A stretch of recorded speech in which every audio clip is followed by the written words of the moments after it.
Hello kids, हम लोग आज शुरू कर रहे हैं एनसीईआरटी रसायन विज्ञान कक्षा 11वीं का 14वां चैप्टर पर्यावरणीय रसायन। पर्यावरण के बारे में आपने बहुत कुछ पढ़ा है अभी तक, और आपने ये भी जान लिया है कि पर्यावरण को मानव ने किस तरह से क्षति पहुंचाई है।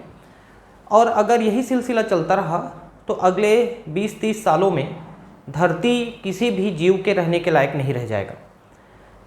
अगर हम पर्यावरण को बचाना चाहते हैं तो सबसे पहला काम है कि जनसंख्या को नियंत्रित करना पड़ेगा, और दूसरा काम है कि जंगलों को बचाना पड़ेगा और उनको बढ़ाना भी पड़ेगा। धरती में जंगलों की जो प्रतिशतता होनी चाहिए वो कम से कम 33% होनी चाहिए, 33%, लेकिन अब वो करीब 16-17% ही बचा हुआ है पूरी धरती पे, मतलब आधी। हमको जब आज़ादी मिली थी भारत को 1947 में, तब भारत में भी जंगलों की जो प्रतिशतता थी धरती के हिसाब से वो करीब 34% थी, जो कि आवश्यकता के अनुसार थी। लेकिन आज हम 2022 में खड़े हैं और भारत में अब जंगल रह गए हैं 18%। तो ऐसा नहीं है कि पब्लिक ही जंगल काटी है, जंगलों को काटने का जो ठेका दिया जाता है गवर्नमेंट के द्वारा भी दिया जाता है कंपनीज़ को, वो काटते हैं पेड़ों को और ले जा कर के लकड़ी को बेचते हैं। तो पब्लिक ही केवल इसकी जिम्मेदार नहीं है, दोनों जिम्मेदार हैं, सरकार भी पब्लिक भी। तो अगर हम पर्यावरण को बचाना चाहते हैं तो सबसे पहले जंगलों की कटाई रोकनी पड़ेगी और फिर उसमें खाली जगहों पे हमको पेड़ पौधे लगाने पड़ेंगे। विश्व ने ज्ञान रहित चमक तथा विवेकहीन शक्ति प्राप्त कर ली है। आज पूरी धरती जो है जगमग कर रही है मानव के द्वारा। हम इतने लाइट्स जलाते हैं, इतने सब कुछ करते हैं और इतने प्रोग्रेस कर रहे हैं, वही चमक लिख रहा है। लेकिन विवेकहीन शक्ति प्राप्त कर ली है, क्योंकि आज हमारे पास तरह तरह के परमाणु बम हैं, हाइड्रोजन बम हैं। तो ये शक्ति तो है लेकिन विवेकहीन है, क्योंकि अगर परमाणु युद्ध हुआ तो धरती में कोई नहीं बचेगा, न परमाणु बम फेंकने वाला, डालने वाला, और न मरने वाला, दोनों सब मर जाएंगे। अभी 2022 में रूस और यूक्रेन का युद्ध चल रहा है, अभी भी चल ही रहा है जिस समय मैं वीडियो बना रहा हूँ। आज 7 अप्रैल है 2022 का, तो आज भी वो यूक्रेन के साथ युद्ध चल रहा है रूस का, जो पिछले करीब 30-40 दिनों से चल रहा है। तो रूस बार बार ये धमकी देता है कि हम परमाणु बम डाल देंगे यूक्रेन में। तो पूरे विश्व ने कहा है कि अगर तुम डालोगे तो हम भी तुम्हारे ऊपर डालेंगे। तो मतलब ये विश्व युद्ध छिड़ जाएगा, परमाणु युद्ध। अभी तक के जो 2 विश्व युद्ध हुए हैं वो परमाणु युद्ध नहीं थे, लेकिन अब होगा और धरती में कोई नहीं बचेगा। हमारा विश्व नाभिकीय रूप से महादानव तथा नैतिक रूप से शिशु है, क्योंकि हमारे पास नाभिकीय शक्ति इतनी ज़्यादा हो गई है परमाणु बम वगैरह कि हम एक दानव की तरह हो गए हैं, एक राक्षस की तरह। राक्षस क्या करता है कि वो अपने आसपास की चीज़ों को ही नष्ट कर देता है, और नैतिक रूप से शिशु हैं। शिशु जिसको कोई चीज़ का ज्ञान नहीं रहता है, एक बच्चा जो नया नया पैदा हुआ है। तो नैतिकता क्या है हमारी, धरती को बचाने के लिए हमारी क्या नैतिक जिम्मेदारी है, उसके बारे में हमको कोई ज्ञान नहीं है और न हम उस पर कोई कार्य करते हैं। पिछली कक्षाओं में आप पर्यावरण के बारे में अध्ययन कर चुके हैं। पर्यावरणीय अध्ययन परिवेश से हमारे सामाजिक, जैविक, आर्थिक, भौतिक तथा रासायनिक अंतर संबंध को दर्शाता है। तो पर्यावरण को हम सिर्फ इस रूप में नहीं ले सकते कि हमको जंगल लगाना है, वो हमारे साथ हर क्षेत्र में जुड़ा हुआ है। आज हमारा जो जीवन चलता है वो जंगलों के माध्यम से ही चलता है। ऐसा नहीं है कि जंगल काट देंगे तो हमको सब कुछ मिलने लग जाएगा, ऐसा नहीं है। इस एकक में हम पर्यावरणीय रसायन पर ध्यान केंद्रित करेंगे। पर्यावरणीय रसायन परिवहन, अभिक्रियाओं, प्रभावों, तथ्यों आदि पर्यावरणीय रासायनिक स्पीसीज से संबंधित है। तो अब देख सकते हैं कि हम जो तरह तरह की गाड़ियाँ यूज़ करते हैं उनमें किस तरह से गैसें निकल रही हैं, है ना। अभिक्रियाओं मतलब जो केमिकल रिएक्शंस हो रहे हैं धरती में, प्रभावों, उनका क्या इफेक्ट है, ये सब तथ्यों पे हम बात करेंगे। आइए पर्यावरणीय रसायन के कुछ महत्वपूर्ण पहलुओं पर विचार करें। पर्यावरण प्रदूषण, सबसे पहला चीज़ हम बात करेंगे प्रदूषण पे। यही हमारी धरती की सबसे बड़ी समस्या है। वैसे आज हम जब 2022 में खड़े हैं तो हर देश के जो वैज्ञानिक हैं, इंजीनियर्स हैं, वो ऐसी गाड़ियों को विकसित करने में लगे हैं जिनमें पेट्रोल और डीजल का उपयोग ना हो। वो बैटरी से चल सकते हैं, हाइड्रोजन से चल सकते हैं, सोलर एनर्जी से चल सकते हैं। इस टाइप की गाड़ियों के विकास में लगे हुए हैं, और अगले 20-30 सालों में धरती से ये गाड़ियाँ खत्म हो जाएंगी पेट्रोल डीजल की। तो धरती की हवा काफ़ी हद तक शुद्ध हो चुकी रहेगी। तो ये जो वायु प्रदूषण है ये तो अगले 20-30 सालों का ही मेहमान है, उसके बाद तो पर्यावरण शुद्ध हो जाएगा, लेकिन अगर जंगल बचे रहे तो। ठीक है। पर्यावरण प्रदूषण हमारे परिवेश में अवांछनीय परिवर्तन जो पौधों, जंतुओं, मनुष्यों पर हानिकारक प्रभाव डालते हैं का परिणाम है।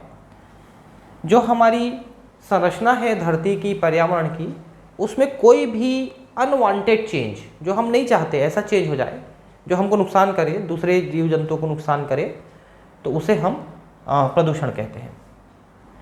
वह पदार्थ जो प्रदूषण उत्पन्न करता है प्रदूषक कहलाता है। प्रदूषक ठोस, द्रव और गैसीय पदार्थ हो सकता है जो प्राकृतिक घटनाओं के कारण उत्पन्न होता है।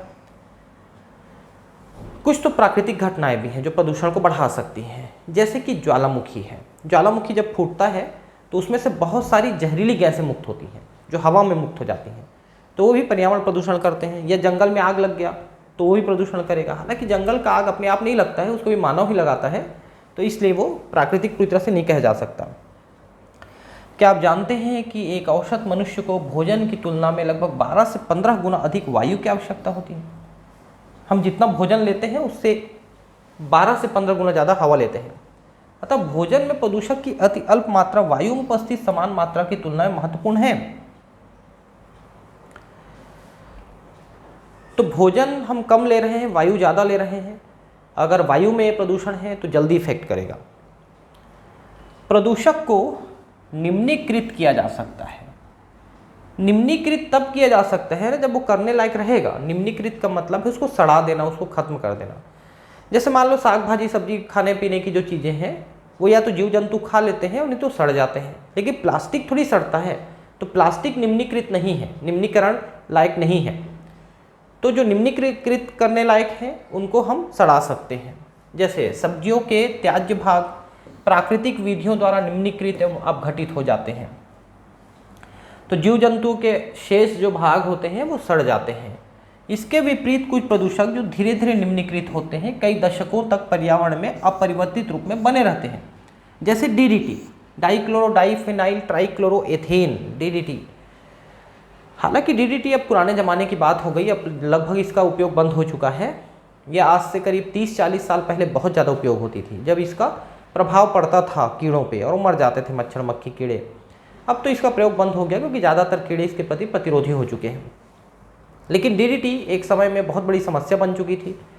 पर्यावरण में उसकी मात्रा बढ़ती चली गई थी और इसके कारण से जो पेड़ पौधे पशु पक्षी हैं वो नष्ट होने लगे थे। प्लास्टिक निर्मित अनेक पदार्थ, भारी धातुएं, अनेक रसायन तथा नाभिकीय अपशिष्ट आदि यदि एक बार पर्यावरण में निर्गमित हो जाते हैं तो इन्हें पृथक करना कठिन होता है। अब देखिए कि प्लास्टिक निर्मित चीज़ें हैं, थैलियाँ हैं, प्लास्टिक बॉटल्स हैं, है ना, और ये जो पानी बॉटल्स हैं, भारी धातुएं जैसे लेड है, मरकरी है, ये चीज़ें हैं, है ना, अनेक रसायन जो बहुत सारे केमिकल्स आज हम फैक्ट्रियों में यूज़ करते हैं, नाभिकीय अपशिष्ट जो हम रिएक्टर्स में उपयोग करते हैं, परमाणु, वो चीज़ें उनसे बने हुए अपशिष्ट पदार्थ हैं। अगर ये पर्यावरण में आ गया तो ये फिर लंबे समय तक बने रहते हैं। ये प्रदूषक प्राकृतिक विधियों द्वारा निम्नीकृत नहीं होते हैं तथा जीवित प्राणियों के लिए हानिकारक होते हैं। ये नष्ट नहीं होते, निम्नीकृत होना मतलब नष्ट हो जाना, नहीं हो पाते हैं। पर्यावरणीय प्रदूषण में प्रदूषक विभिन्न स्रोतों से उत्पन्न होते हैं तथा वायु या जल मनुष्य द्वारा अथवा मृदा में गाड़ने पर अभिगमित होते हैं। तो कुल मिला के ये है कि आप इसको कहीं भी डालिए, ज़मीन में गाड़िए, हवा में डालिए, कहीं भी, वो आपको प्रभावित करेंगे ही करेंगे क्योंकि वो नष्ट नहीं हो रहे हैं। तो पहला है वायुमंडलीय प्रदूषण। वायुमंडल में ये जो हमारे धरती के चारों तरफ वायु का एक आवरण है, वायुमंडल है, जो करीब यहाँ से 100 किलोमीटर तक तो वायु की थोड़ी बहुत मात्रा पाई जाती है, उसके ऊपर बहुत कम नहीं के बराबर होती है। लेकिन जनरली जो हम रहते हैं वो 20 से 25 किलोमीटर के अंदर जो रहते हैं, इसमें वायु की मात्रा सबसे सघन है ना। उसके बाद ओजोन लेयर आ जाता है, तो ओजोन लेयर जो है करीब 25 किलोमीटर से 40 किलोमीटर के बीच में है। तो ये चीज़ें हैं जो वायु में हैं। अब जो भी वायु प्रदूषण करते हैं, चाहे गाड़ियाँ हैं, फैक्ट्रियाँ हैं, उनसे निकली हुई जो गैसें हैं वो वायु प्रदूषण का सबसे बड़ा कारण है। धरती में आज वायु प्रदूषण का सबसे बड़ा कारण है ऑटोमोबाइल्स। ठीक है, जो गाड़ियाँ हैं वो बहुत ज़्यादा बढ़ती जा रही हैं हम उसमें प्रदूषण की मात्रा को कम करते जा रहे हैं, लेकिन उतनी मात्रा में वो गाड़ियाँ बढ़ जा रही हैं, है ना। आप सुने होंगे ना BS4, BS6, BS3 Bharat stage है ये, है ना। ये प्रदूषण की मात्रा को कम करने की स्टेज है। जैसे जैसे BS3, 4, 6 ऐसा बढ़ते जा रहा है, उस गाड़ी में प्रदूषण कम होता जा रहा है। लेकिन जितना हम प्रदूषण कम करते हैं गाड़ियों में, उसकी तुलना में गाड़ियों की संख्या ज़्यादा बढ़ जाती है ना। तो वो प्रदूषण की मात्रा कम होने का नाम ही नहीं ले रही है। अब इसका इलाज यही है कि हम बैटरी की गाड़ियाँ या हाइड्रोजन की गाड़ियाँ चलाएं, है ना।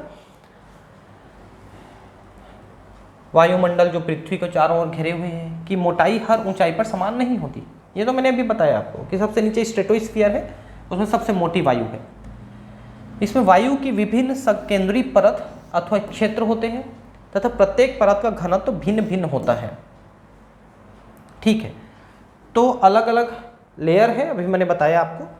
वायुमंडल का सबसे निचला क्षेत्र जिसमें मनुष्य तथा अन्य प्राणी रहते हैं को क्षोभमंडल या ट्रोपोस्फीयर कहते हैं। सबसे नीचे ट्रोपोस्फीयर है, फिर स्ट्रेटोस्फीयर है। ठीक है, तो इसको क्षोभमंडल कहते हैं क्योंकि इसी में बादल वगैरह बनते हैं और इसी में से बारिश होती है। ट्रोपोस्फीयर समुद्र तल से 10 किलोमीटर की ऊंचाई तक होता है। उसके ऊपर 10 किलोमीटर से ऊपर 50 किलोमीटर तक को हम सप्तापमंडल या स्ट्रेटोस्फीयर कहते हैं। इसी में ओजोन गैस होती है। पहले 10 किलोमीटर तक ट्रोपोस्फीयर, फिर उसके बाद स्ट्रेटोस्फीयर 50 किलोमीटर तक। उसके बीच में ओजोन लेयर है, उसी में स्ट्रेटोस्फीयर में। क्षोभमंडल धूल कणों से युक्त क्षेत्र है जिसमें वायु अधिक जलवाष्प तथा बादल उपस्थित होते हैं। तो क्षोभमंडल सबसे नीचे, इसी में सारी चीजें हैं। इस क्षेत्र में वायु के तीव्र प्रवाह एवं बादल का निर्माण होता रहता है, जबकि समताप मंडल में dinitrogen, dioxygen, ozone तथा सूक्ष्म मात्रा में जल वाष्प होते हैं। चूंकि 10 किलोमीटर तक सारी बादल, पानी, बारिश ये सब होते रहता है, इसलिए हवाई जहाज ना इसके ऊपर उड़ता है, स्ट्रेटोस्फीयर में उड़ता है। क्योंकि यहाँ एक तो वायु कम है, तो कम वायु होने के कारण से हवाई जहाज के वायु में उड़ने से उसमें घर्षण कम होता है, मतलब प्रतिरोध कम होता है, तो आसान होता है। दूसरा कि उसमें बादल, पानी, बारिश, बिजली ये सब चीज़ का खतरा नहीं रहता है। वायुमंडलीय प्रदूषण में मुख्यतः क्षोभमंडलीय तथा समतापमंडलीय प्रदूषण का अध्ययन किया जाता है, क्योंकि जो प्रदूषण की गैसें हैं ना, ये इन्हीं दोनों लेयर में रहती हैं। सूर्य की हानिकारक पराबैंगनी किरणों के 99.5% भाग को समताप मंडल में उपस्थित ओजोन पृथ्वी की सतह पर पहुंचने से रोकता है तथा इसके प्रभाव मानव तथा अन्य जीवों की रक्षा करता है। ओजोन लेयर क्या करता है, इसमें शायद अब आपको बताने की जरूरत नहीं है मुझे, ये लिखा भी है कि पराबैंगनी किरणों को अवशोषित करके हमको बचाता है। अगर पराबैंगनी किरणें धरती पे आ जाए ना, अगर पूरी की पूरी आ जाए, तो सेकंड्स में सब कुछ पिघल जाएगा और भाप बन के उड़ जाएगा। मतलब इतनी गर्मी होती है पराबैंगनी किरणों में, लेकिन वो नहीं आ रही धरती पे, इसलिए हम बचे हुए हैं। थोड़ी बहुत मात्रा में आ जाएगी तो वो कैंसर का कारण बनती है। अब है क्षोभमंडलीय प्रदूषण। तो ये जो 10 किलोमीटर का लेयर है, इसमें क्या क्या प्रदूषण हो सकता है। वायु में उपस्थित अवांछनीय ठोस तथा गैस कणों के कारण क्षोभमंडलीय प्रदूषण होता है। क्षोभमंडल में निम्नलिखित मुख्यतः गैसीय तथा कणिकीय प्रदूषण उपस्थित होते हैं। ठीक है, कणों की उपस्थिति, जैसे कार्बन के कण हैं, धुएं में कार्बन के कण निकलते हैं, सल्फर के कण निकलते हैं, तो ये कण भी उतने ही हानिकारक होते हैं। तो गैसों के साथ कणों को भी हमको पढ़ना पड़ेगा। तो गैसीय वायु प्रदूषण में जो ऑक्साइड्स हैं, जैसे सल्फर ऑक्साइड है SO2, SO3, नाइट्रोजन के हैं NO2, NO3, NO, है ना, ऐसा। कार्बन के ऑक्साइड है CO, CO2, हाइड्रोजन सल्फाइड यानी H2S, ये भी गैस है। हाइड्रोकार्बन जो हम पेट्रोल डीजल जलाते हैं उसके गैसीय रूप। ओजोन, अब आप कहेंगे ओजोन क्यों प्रदूषण है, तो ओजोन ना जो ऊपर बनता है ओजोन लेयर में, वो अलग ओजोन है, वो हानिकारक नहीं है। लेकिन ये जो नीचे में ओजोन बनता है कहीं पर, ये बहुत हानिकारक होता है। और कुछ और अन्य ऑक्सीकारक हैं जो यहाँ पर प्रदूषण गैस के रूप में कर सकते हैं। कणिकीय प्रदूषण में मुख्यतः होता है धूल, जो हम गाड़ियों के पीछे देखते हैं धूल उड़ रहा है। धूम्र यानी धुएं में जो कण हैं। कोहरा, जिसको हम फॉग, स्मॉग इन सब नामों से जानते हैं।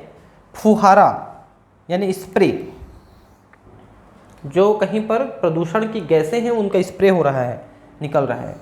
धुआं तो हमने धूम्र में देख लिया, वही धुआं ही है। तो ये सब कणिकीय प्रदूषण है जिसमें कणों के रूप में भी बहुत सारी चीज़ें पाई जाती हैं और वो प्रदूषण करते हैं। तो गैसीय वायु प्रदूषक कौन कौन है? तो सबसे महत्वपूर्ण में है सल्फर के ऑक्साइड्स। सल्फर के ऑक्साइड में होते हैं SO2 और SO3, यानी सल्फर डाइऑक्साइड और सल्फर ट्राइऑक्साइड।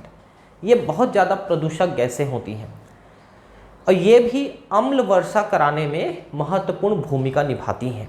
आपको बता दें कि सल्फर के ये जो ऑक्साइड्स हैं, हवा में जो नमी होती है उसके साथ मिलके सल्फ्यूरिक एसिड और सल्फ्यूरस एसिड बनाते हैं, H2SO4, H2SO3 ये सब बनाते हैं। और वैसे ही नाइट्रोजन के जो ऑक्साइड हैं NO2, NO3, N2O, ये भी जल वाष्प के साथ क्रिया करके नाइट्रिक एसिड, नाइट्रस एसिड ये सब बनाते हैं। तो सल्फ्यूरिक, सल्फ्यूरस, नाइट्रिक, नाइट्रस ये सब जो एसिड बनते हैं ना, SO2, SO3, NO2, इस सब से यही अम्ल वर्षा का कारण बनता है। बारिश के साथ नीचे आएगा, और बारिश के साथ जब बहुत ज़्यादा एसिडिक पानी नीचे आता है तो पेड़ पौधे, जीव जंतु, मानव सब पे ये बहुत बुरा प्रभाव डालता है। और धरती का जो पानी है, ये जो पीने का पानी है, वो भी अम्लीय हो जाएगा। और अम्लीय पानी अगर पिया जाए ना तो ये कैंसर का भी बहुत बड़ा कारण बनता है। आजकल तो क्षारीय पानी, एल्कलाइन वाटर का कंसेप्ट आ गया कि आप एल्कलाइन वाटर पीजिए तो आपको कम बीमारियां होंगी। तो वही है, देखिए कि एसिडिक वाटर को पिएंगे तो ज़्यादा बीमारियां होती हैं। तो सल्फर के ऑक्साइड्स जीवाश्म ईंधन के दहन के परिणाम स्वरूप सल्फर के ऑक्साइड उत्पन्न होते हैं, विशेषकर आपके पेट्रोल, डीजल और ये कोयला। इनमें प्रमुख स्पीसीज सल्फर डाइऑक्साइड है यानी SO2 है। यह एक गैस है तथा मनुष्य एवं जंतुओं के लिए विषैली है। ये गैस अगर सीधे सीधे भी जाती है ना सांस में तो अंदर में भी वो बहुत नुकसान करती है, अंदर में वो बना लेगी एसिडिक कंडीशन। आपको बता दें, आपने लाइकेन का नाम सुना होगा। लाइकेन जो फंगस और एल्गी के मिलने से बनती है, लाइकेन, ये उस जगह पे ग्रो नहीं कर सकती जहाँ SO2 का प्रदूषण हो वायुमंडल में, वहाँ ग्रो ही नहीं कर सकती, वो वृद्धि ही नहीं कर पाती है। अब सोचिए कि कितने खतरनाक होते हैं ये चीज़ें कि वो वृद्धि नहीं कर पा रही हैं। ऐसा प्रतीत होता है कि सल्फर डाइऑक्साइड की सूक्ष्म सांद्रता मनुष्य में विभिन्न श्वसन रोगों जैसे अस्थमा, श्वसनी शोथ, अस्थमा तो आप जानते हैं दमा, ब्रोंकाइटिस में सांस की जो पूरी नली है वो उसमें सूजन आ जाती है। एम्फाइसीमा का मतलब होता है जो हमारे लंग्स में जो कुपिकाएँ हैं, एल्वुलाई हैं, वो आपस में संगलित होने लगते हैं। तो सरफेस एरिया जो है ना, क्षेत्रफल वो कम हो जाता है लंग का, तो सांस लेने में दिक्कत होती है। और ये ज़्यादातर ना ये सब बीमारियाँ ना जो सिगरेट स्मोकिंग करते हैं ना उन लोगों को ज़्यादा होती है। SO2 के कारण आँखों में जलन होती है जिससे आँखें लाल हो जाती हैं तथा आंसू आने लगते हैं। दिल्ली में 2002 में मैं आकाश इंस्टीट्यूट में इंटरव्यू देने गया था। तो एक दिन पहले गया था मैं, हालांकि उसमें सेटअप नहीं बैठा, कुछ सैलरी वैलरी को लेकर मामला गड़बड़ा हुआ था। तो जब मैं एक दिन पहले गया था दिल्ली ना, तो 24 घंटे मेरे लिए रहना मुश्किल हो गया था दिल्ली में, आंखें इतनी जल रही थी वहाँ। फिर मैंने एक्सेप्ट भी नहीं किया, मैं वापस आ गया था अपनी जगह पे। SO2 की उच्च सांद्रता फूलों की कलियों में कड़ापन उत्पन्न करती है। अगर फूल की कलियां कड़ी हो गई तो खुल नहीं पाएंगी, तो फिर उसमें पॉलिनेशन, परागण कैसे होगा, और ये पौधों से शीघ्र गिर जाती हैं। सल्फर डाइऑक्साइड का अनुत्प्रेरकी अनकैटलिस्ट ऑक्सीकरण एक धीमी प्रक्रिया है, परंतु प्रदूषित वायु जिसमें कणिकीय द्रव्य होते हैं वायुमंडल में उपस्थित सल्फर ट्राइऑक्साइड की ऑक्सीकरण प्रक्रिया को उत्प्रेरित करते हैं। ये देखिए SO2 जो है ऑक्सीजन के साथ मिलकर SO3 बना लेगा। इस अभिक्रिया की प्रगति वायुमंडल में उपस्थित ओजोन तथा हाइड्रोजन पेरोक्साइड द्वारा बढ़ जाती है ना। तो ये देखिए SO2 अगर ओजोन के संपर्क में आ गई तो SO3 जल्दी बन जाती है और ओजोन नष्ट होने लगता है ना। और अगर हाइड्रोजन भी आ जाता है, हाइड्रोजन पेरोक्साइड भी आ जाता है H2O2, तो फिर ये H2SO4 बना करके एसिड बना लेता है। तो ये चीज़ें बहुत नुकसान कर सकती हैं SO2 से। अब है नाइट्रोजन के ऑक्साइड। तो जैसा मैंने सल्फर के ऑक्साइड बताए SO2, SO3, वैसे नाइट्रोजन के ऑक्साइड है NO, NO2, N2O, है ना। तो ये चीज़ें बहुत, ये भी अम्लीय वर्षा कराएंगे। वायु के प्रमुख अवयव डाई नाइट्रोजन तथा डाई ऑक्सीजन है, यानी कि N2 और O2 हैं। सामान्य ताप पर ये गैसें आपस में अभिक्रिया नहीं करती हैं, परंतु उच्च उन्नतांश पर जब बिजली चमकती है तब ये आपस में प्रतिक्रिया करके नाइट्रोजन के ऑक्साइड बनाती हैं। ऊंचाई में जब बादलों में बिजली कड़कती है, बादल जो होते हैं विपरीत आवेश वाले होते हैं, धन आवेश ऋण आवेश टकराते हैं तो न्यूट्रलाइज होकर स्पार्किंग होती है, वही बिजली है। उस समय नाइट्रोजन और ऑक्सीजन मिलकर के NO2 बना सकते हैं। NO2 ऑक्सीकरण पर NO3 आयन बनाती हैं जो मृदा में घुलकर उर्वरक का भी कार्य कर सकती है। अगर ये पानी में घुल के नीचे आ जाएं तब तो ठीक है, क्योंकि वो फिर फर्टिलाइजर का काम करेंगे। किसी स्वचालित इंजन में उच्च ताप पर जब जीवाश्म ईंधन का दहन होता है तब डाई नाइट्रोजन तथा डाई ऑक्सीजन मिलकर नाइट्रिक ऑक्साइड NO तथा नाइट्रोजन डाइऑक्साइड NO2 की पर्याप्त मात्रा देती हैं। देखिए गाड़ियों में क्या होता है आपको बता दूं, एक कार्बोरेटर होता है, उसमें एक तरफ से थोड़ी सी पेट्रोल की भाप आती है और दूसरे तरफ से हवा जाती है। दोनों चीज़ें जाती हैं कार्बोरेटर में, इसलिए एयर फिल्टर लगा होता है, आपको पता होगा गाड़ियों में। तो ये जो हवा जा रही है उसमें ऑक्सीजन भी है, नाइट्रोजन भी है, पेट्रोल भी जा रही है। ये सब चीज़ें इंजन में जलती हैं, जिसको पिस्टन कहते हैं, ऐसे होता है, उसमें जलती है ये। तो जब जलती है तो ठीक है कि पेट्रोल जितनी जल गई ऑक्सीजन का उपयोग हो गया, लेकिन कुछ ऑक्सीजन नाइट्रोजन बचे हैं वो आपस में मिलकर NO2 बना लेते हैं उसी उच्च ताप में, वो धुएं के साथ निकलता है। बस इन्हीं चीज़ों को कम करने की जो प्रक्रिया है वही है BS4 BS6 वगैरह, जिसमें चीज़ें कम होती चली गई है ना। ये देखिए N2 + O2 twice NO nitrogen oxide बनाए हैं, नाइट्रिक ऑक्साइड बोलते हैं इसको, ठीक है। और नाइट्रिक ऑक्साइड ऑक्सीजन से शीघ्रतापूर्वक क्रिया करके NO2 या नाइट्रोजन डाइऑक्साइड देती है। ये देखिए NO और O2, NO2 बना लिए। जब समताप मंडल में NO ओजोन से प्रक्रिया करती है तब नाइट्रोजन डाइऑक्साइड NO2 के निर्माण की दर और बढ़ जाती है। ये देखिए NO भी आपके ओजोन को नष्ट कर रही है और NO2 बना रही है। ये सारी चीज़ें भी ओजोन को नष्ट करने में महत्वपूर्ण भूमिका निभाते हैं।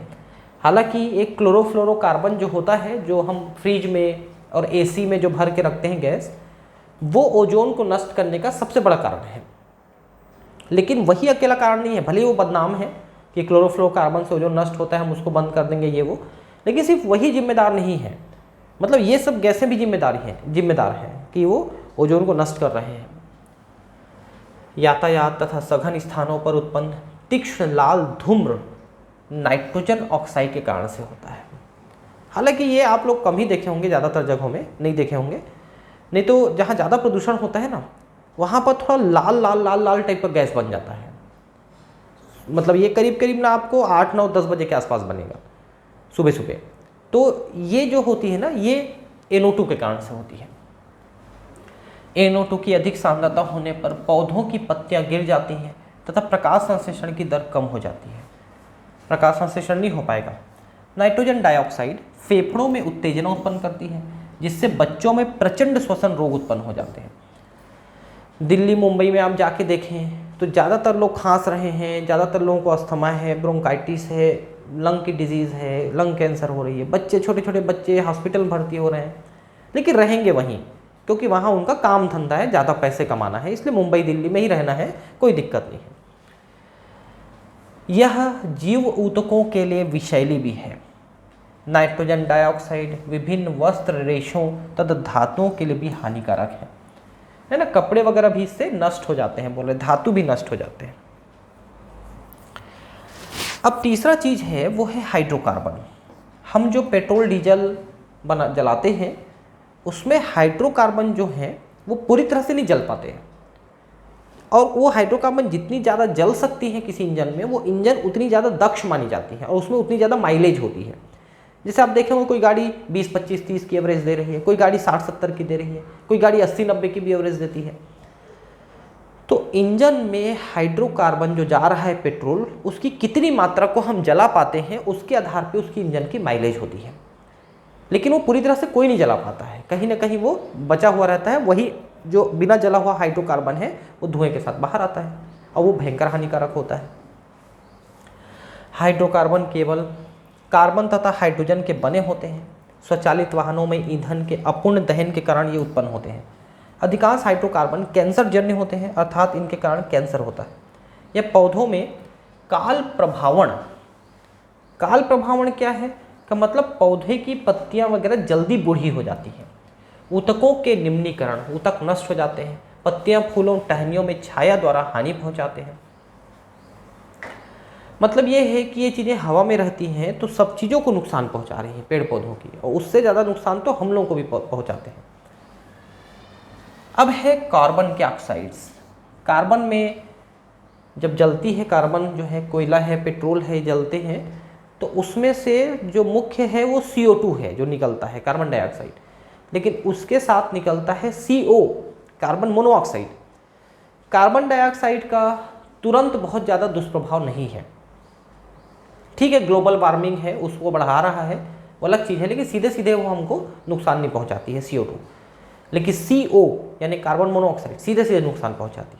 जैसे ही हम उसको सांस में लेते हैं वो ब्लड में घुल जाती है और वो हीमोग्लोबिन के साथ जुड़ जाती है, जबकि हीमोग्लोबिन को जुड़ना चाहिए ऑक्सीजन के साथ, लेकिन अगर कार्बन मोनोऑक्साइड है तो उसके साथ जुड़ जाती है और उसकी बंध 300 गुना ज़्यादा मजबूत होती है, तो वो टूट नहीं पाती है। कार्बोक्सी हीमोग्लोबिन बोलते हैं उसको, टूट नहीं पाती है, तो उतने हीमोग्लोबिन बेकार हो गया। तो अगर आप धुएं में सांस ले रहे हो तो लगातार ये नष्ट होते चले जाते हैं हीमोग्लोबिन, और उस व्यक्ति की धीरे धीरे मौत हो सकती है। ठीक है,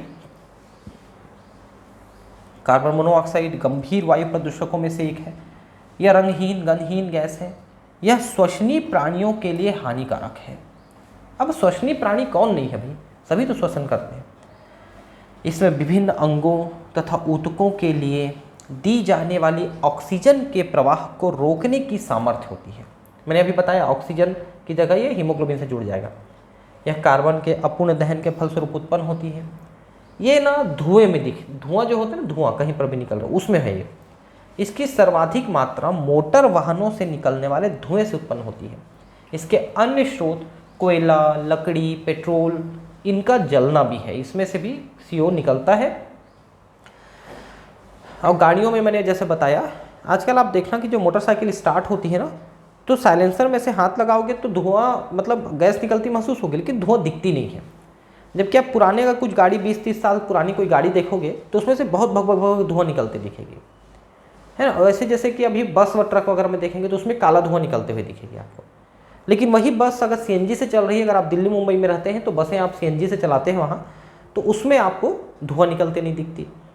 तो धुएं में ही CO की मात्रा सबसे ज़्यादा होती है। विश्व में कुछ वर्षों में यातायात के साधनों की संख्या में तेजी से वृद्धि हुई है। अधिकतर वाहनों का उचित रखरखाव नहीं होता अथवा प्रदूषक नियंत्रण उपकरण उपयुक्त नहीं होते हैं, क्योंकि अंदर में जो कैटेलिटिक कन्वर्टर होता है ना, वो भी 4-5 सालों में बेकार होने लगता है। उसको चेंज करने का मतलब है हज़ारों रुपये खर्च करना, तो लोग नहीं चेंज करते। परिणाम स्वरूप अत्यधिक मात्रा में कार्बन मोनोऑक्साइड तथा अन्य प्रदूषक गैसें निर्गमित होते रहती हैं। क्या आप जानते हैं कि कार्बन मोनोऑक्साइड विषैली क्यों है? मैं बताया अभी हीमोग्लोबिन। यह हीमोग्लोबिन के साथ ऑक्सीजन की अपेक्षा अधिक प्रबलता से संयुक्त हो जाती है तथा कार्बोक्सी हीमोग्लोबिन बनाती है, जो ऑक्सीजन हीमोग्लोबिन के लगभग 300 गुना अधिक स्थायी संकुल है। इन्हें टूट ही नहीं पाएगा। जैसे होता क्या है ना कि जब हम सांस लेते हैं तो ऑक्सीजन जुड़ती है हीमोग्लोबिन से, ऑक्सी हीमोग्लोबिन बनती है, फिर वो ऊतकों में जाकर ऑक्सीजन को छोड़ देती है, टूट जाती है ऑक्सीजन और ऊतकों को मिल जाती है। लेकिन अगर ये हीमोग्लोबिन CO के साथ जुड़ती है तो वो इतनी मजबूत जुड़ जाती है कि वो टूट नहीं पाती, फिर तो हीमोग्लोबिन उतना एंगेज हो गया हमेशा के लिए, तो बेकार हो गया। जब रक्त में कार्बोक्सी हीमोग्लोबिन की मात्रा 3-4% तक पहुंच जाती है तब रक्त में ऑक्सीजन ले जाने की क्षमता काफ़ी कम हो जाती है। सोचिए तो कि कार्बोक्सी हीमोग्लोबिन सिर्फ 3-4% है और बाकी जो 95, 97, 98% है वो अभी भी खाली है हीमोग्लोबिन, तब भी ऑक्सीजन नहीं जा पाता है। इतना ज़्यादा प्रभाव है इसका। ऑक्सीजन की इस न्यूनता से सिर दर्द, नेत्र दृष्टि की क्षीणता, तंत्रिकी आवेग में न्यूनता, हृदय वाहिका में तंत्र अव्यवस्था आदि की विसंगतियाँ हो जाती हैं। ठीक है, तो इसमें तंत्रिकी आवेग में न्यूनता का मतलब है कि जैसे हम ये छुए, इसका महसूस हुआ हमको, ये तंत्रिकी आवेग के द्वारा हुआ, तो ये चीज़ें कम हो जाती है, मतलब सोचने की, समझने की और सेंस करने की क्षमता कम हो जाती है। हृदय वाहिका में तंत्र अव्यवस्था, तो हृदय जो है अंदर से कैसे धड़क रहा है आपको पता होगा, उसमें अव्यवस्था हो जाती है। यही कारण है कि लोगों को धूम्रपान नहीं करने की सलाह दी जाती है। गर्भवती महिलाओं के रक्त में CO की बढ़ी मात्रा काल पूर्व जन्म, स्वतः गर्भपात एवं बच्चों में विरूपता का कारण हो सकता है। ठीक है, अगर वो धुएं में सांस ले रही है, गर्भवती है, तो बच्चे में विकृति आ जाएगी, यह जल्दी पैदा हो सकता है। यह इतनी विषैली है कि 1300 ppm की सांद्रता आधे घंटे में प्राणघातक हो सकती है। इसलिए जहीं पर आग लगता है ना, तो आग से जल के नहीं मरते हैं, उससे पहले धुएं से मर जाते हैं। इसलिए बोला जाता है कि कहीं पर आग लगा है तो अगर भागने के लिए सीधा सीधा रास्ता दिख रहा है तो भाग जाइए, लेकिन ऐसा लग रहा है कि आप फंस गए हैं धुएं में, आग में, तो नीचे लेट जाइए, क्योंकि धुआं थोड़ा ऊपर उठता है, गर्म है, तो नीचे में ना जहाँ पर आप लेटे हैं या धीरे धीरे लेट के चल रहे हैं, वहाँ पर ऑक्सीजन की मात्रा थोड़ी ज़्यादा होती है CO की तुलना में, धुएं की तुलना में, तो उससे थोड़ी जान बचने की चांस ज़्यादा होती है। बाकी तो सीधी सी बात है भैया कि ऐसे दुर्घटना ना हो, और ईश्वर ही बचा सकता है ऐसी चीज़ों में। कार्बन डाइऑक्साइड सीधे सीधे तो नहीं करता है कोई प्रभाव, जैसा मैंने कहा, लेकिन ज़्यादा CO2, अगर बहुत ज़्यादा CO2 है हवा में और ऑक्सीजन कम है तो ऑक्सीजन की कमी कर सकता है।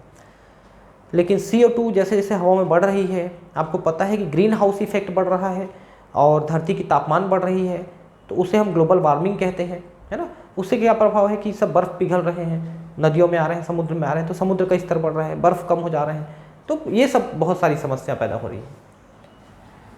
श्वसन, जीवाश्म ईंधन का दहन, सीमेंट निर्माण में काम आने वाले चूना पत्थर आदि से वायुमंडल में CO2 निर्गमित होती है। तो इन सब जगहों से CO2 बहुत मात्रा में निकलती है। कार्बन डाइऑक्साइड गैस केवल क्षोभ मंडल में होती है। CO2 बहुत ऊपर नहीं उठती, तो क्षोभ मंडल से ऊपर नहीं जाती। स्वतः सामान्यतः वायुमंडल में इसकी मात्रा आयतन के अनुसार 0.03 होती है, हालांकि ये 0.04 हो चुका है अब, है ना। और 1990 में जब अर्थ समिट वगैरह चल रहा था, पर्यावरण को बचाने की बात चल रही थी, तो अंदाज तो ये लगाया गया था कि 2020 तक इसकी मात्रा डबल हो जाएगी, यानी 0.06 हो जाएगी, ऐसा अंदाज था, लेकिन नहीं हो पाई। थोड़ा पर्यावरण बचाने में हमने जो काम किया है उसके कारण से वो 0.04 ही हो पाया है। जीवाश्म ईंधन के अधिक प्रयोग से वायुमंडल में CO2 की अधिक मात्रा निर्गमित होती है। CO2 की अधिकता हरित पौधों द्वारा कम कर दी जाती है, जिससे वायुमंडल में CO2 की यथेष्ट मात्रा बनी रहती है।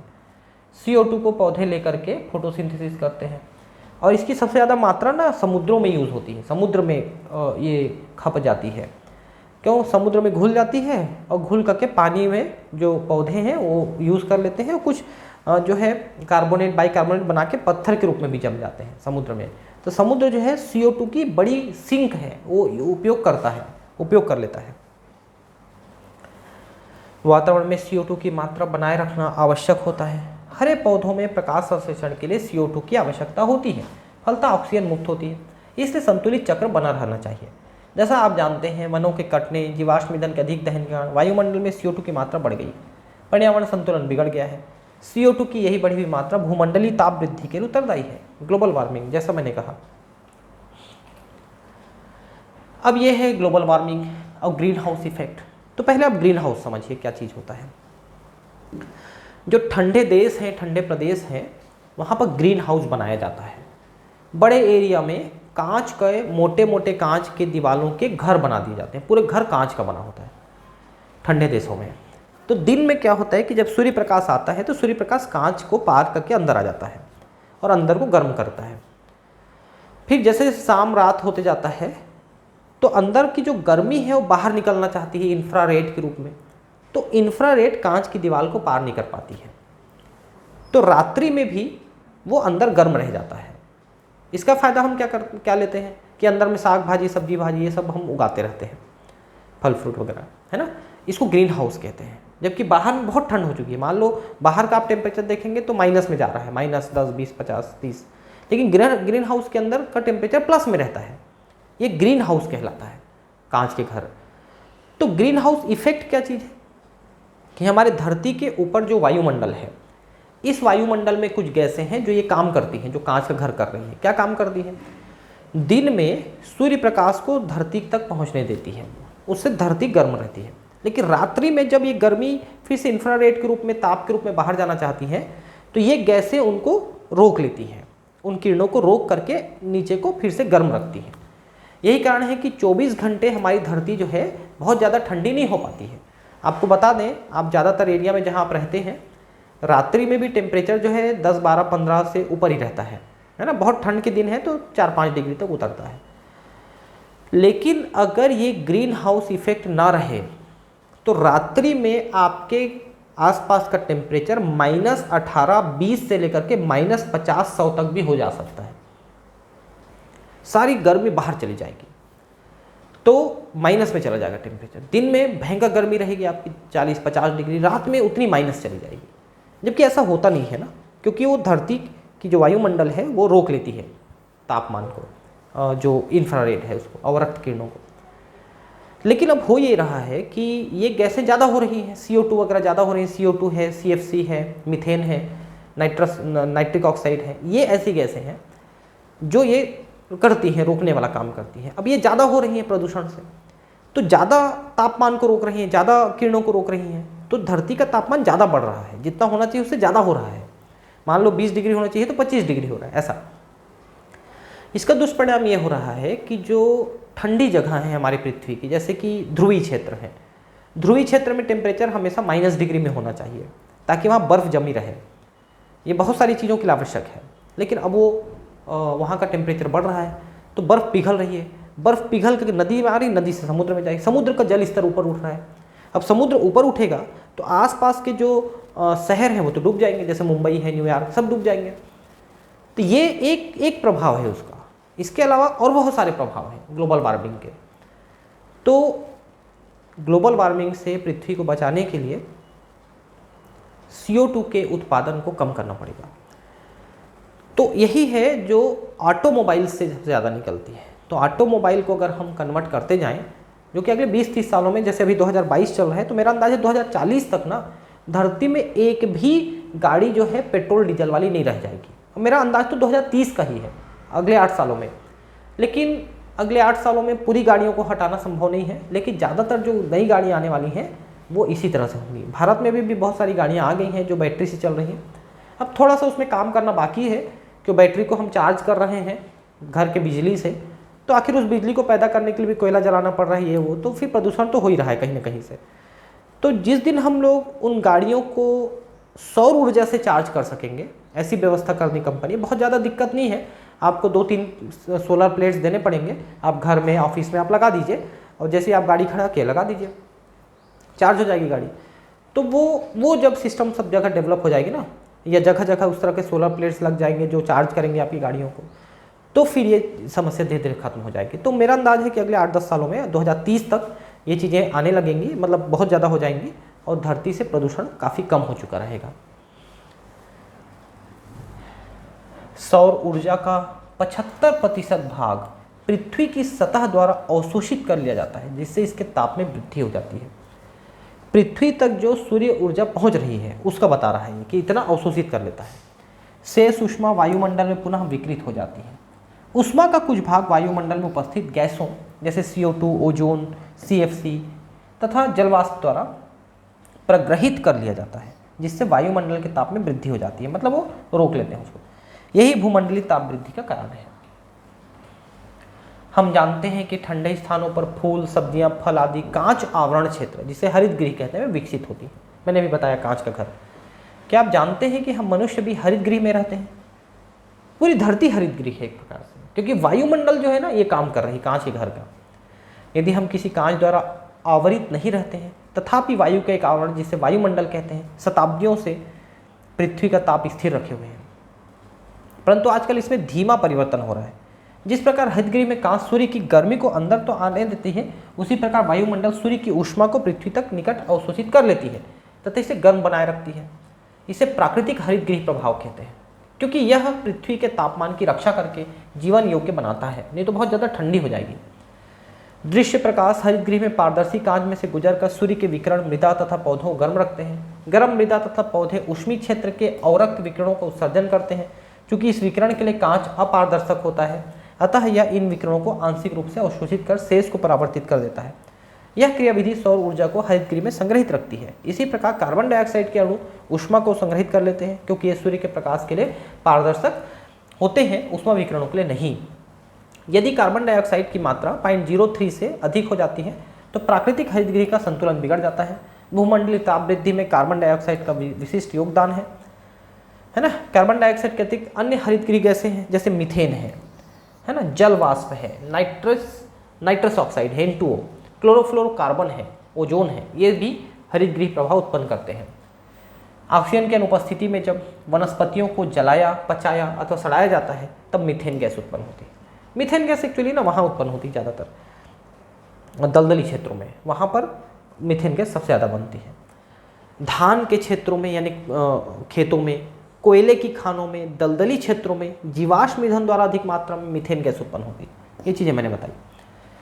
क्लोरोफ्लोरोकार्बन मनुष्य द्वारा निर्मित रसायन है जो वायु प्रशीतक आदि में काम में लाया जाता है। एयर कंडीशनर, इतना हिंदी नहीं लिखना चाहिए, एयर कंडीशनर लिखना चाहिए। एयर कंडीशनर है, फ्रिज है, इसमें काम आता है। क्लोरोफ्लोरोकार्बन भी ओजोन परत को हानि पहुंचा रहे हैं। अब ये हम आगे इसी में पढ़ेंगे। नाइट्रस ऑक्साइड N2O वातावरण में प्राकृतिक रूप से उत्पन्न होता है, परंतु पिछले कुछ वर्षों में जीवाश्म ईंधन एवं उर्वरकों के अधिक प्रयोग से इसकी मात्रा में उल्लेखनीय वृद्धि हुई है। ये बहुत ज़्यादा बढ़ गए हैं। यदि इसी प्रकार ताप वृद्धि का क्रम बना रहा तो ध्रुवों पर स्थित हिम नदों के पिघलने की दर अधिक होगी, जिससे समुद्र के जल स्तर में वृद्धि के परिणामस्वरूप पृथ्वी के निचले स्थानों में जल भराव हो जाएगा। भूमंडलीय ताप वृद्धि के कारण बहुत से संक्रामक रोग जैसे डेंगू, मलेरिया, पीत ज्वर, निद्रा रोग आदि में वृद्धि होती है। तो तापमान बढ़ने का प्रभाव हम लोगों में भी ये सब दिखता है, ठीक है, न केवल बर्फ पिघलता है। मैंने बताया कि बहुत सारी चीज़ें होती हैं। तो देखिए कितनी सारी प्रॉब्लम हो रही है। डेंगू मलेरिया क्यों फैलेगा? क्योंकि तापमान वृद्धि से मच्छर बढ़ जाते हैं। ठीक है, अब ये अम्ल वर्षा हम नेक्स्ट क्लास में पढ़ेंगे। Thank you, bye.